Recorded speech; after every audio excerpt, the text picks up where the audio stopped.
श्री गणेशाय नमः। हमारे हिंदू धर्म में सकट चौथ व्रत का विशेष महत्व होता है। सकट चौथ का व्रत विघ्नहर्ता भगवान गणेश जी को समर्पित होता है। हिंदू पंचांग के अनुसार यह व्रत हर वर्ष माघ के महीने की कृष्ण पक्ष की चतुर्थी तिथि को रखा जाता है और अंग्रेजी कैलेंडर के अनुसार साल के पहले महीने यानी जनवरी के महीने में इस त्योहार को मनाया जाता है। सकट चौथ व्रत को कई अन्य नामों से भी माना जाता है। सकट चौथ को तिलकुटा चौथ, तिल चौथ, मागी चौथ, संकष्टी चतुर्थी और लंबोदर चतुर्थी आदि नामों से जाना जाता है। इस व्रत को महिलाएं अपने परिवार की सुख शांति, समृद्धि और संपन्नता के लिए रखती हैं।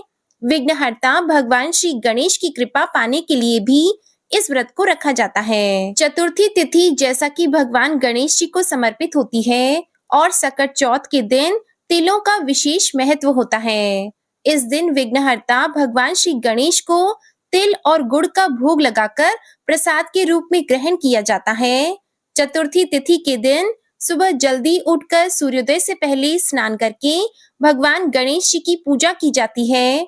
इस दिन आपको भगवान गणेश के साथ ही भगवान शिव और माता पार्वती की भी पूजा करनी चाहिए। इस व्रत को महिलाएं निर्जल और निराहार रहकर रखती हैं और शाम को चंद्र देवता को अर्घ देने के बाद ही इस व्रत को पूर्ण माना जाता है। इस व्रत को करने से सभी प्रकार के दुख दूर होते हैं और मनोकामनाएं भी पूर्ण हो जाती हैं। इस दिन सभी भक्तों को तिल और गुड़ का सेवन जरूर करना चाहिए, लेकिन व्रती लोगों को मूली का सेवन भूले से भी नहीं करना होता है।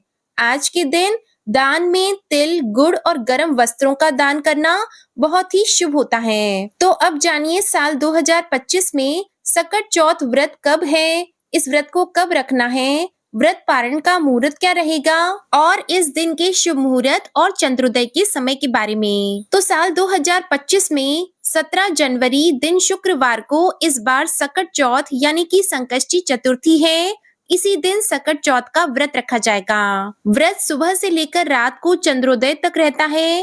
रात के समय चंद्र देवता को अर्घ देने के बाद ही व्रत खोलना चाहिए, नहीं तो व्रत अधूरा माना जाता है। चतुर्थी तिथि प्रारंभ होगी 17 जनवरी दिन शुक्रवार को सुबह 4:06 पर और चतुर्थी तिथि की समाप्ति होगी 18 जनवरी दिन शनिवार को सुबह 5:30 बजे पर। अब जानिए इस दिन रहने वाले शुभ और अशुभ मुहूर्तों के बारे में।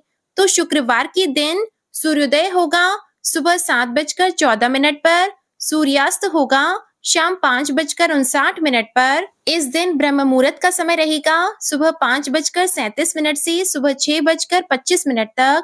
इस दिन अभिजीत मुहूर्त रहेगा दोपहर 12:15 से दोपहर 12:58 तक और अमृत काल का समय रहेगा सुबह 10:11 से सुबह 11:53 तक। चतुर्थी तिथि के दिन दोपहर के समय और दोपहर में भी अमृत काल और अभिजीत मुहूर्त में भगवान गणेश जी की पूजा जरूर करनी चाहिए। यदि संभव हो तो इस समय कथा भी जरूर पढ़नी या सुननी चाहिए। अगर आप घर से बाहर होते हैं, इस समय पूजा नहीं कर सकते, तो आप गणेश भगवान की किसी भी मंत्र का सच्चे मन से मानसिक जाप करके भी अपनी मनोकामना पूर्ति के लिए गणपति भगवान से प्रार्थना कर सकते हैं।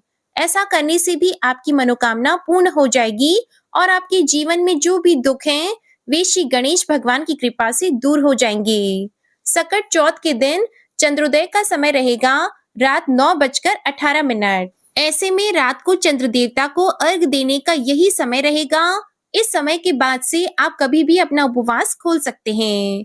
आपको राहु काल के समय का भी ध्यान रखना होता है, जो कि इस दिन सुबह 11:16 से दोपहर 12:36 तक रहेगा। मान्यताओं के अनुसार राहु काल के समय में आपको किसी भी प्रकार का कोई भी नया काम प्रारंभ नहीं करना चाहिए। यदि आप कोई शुभ कार्य करना चाहते हैं तो इस समय का आपको त्याग करना होता है। सकट चौथ की संपूर्ण पूजा विधि और कथा के बारे में जानने के लिए आप हमारे चैनल पर आगे आने वाली वीडियो को जरूर देखिएगा। आज की जानकारी अच्छी लगी हो तो वीडियो को लाइक करके चैनल को जरूर सब्सक्राइब कीजिएगा।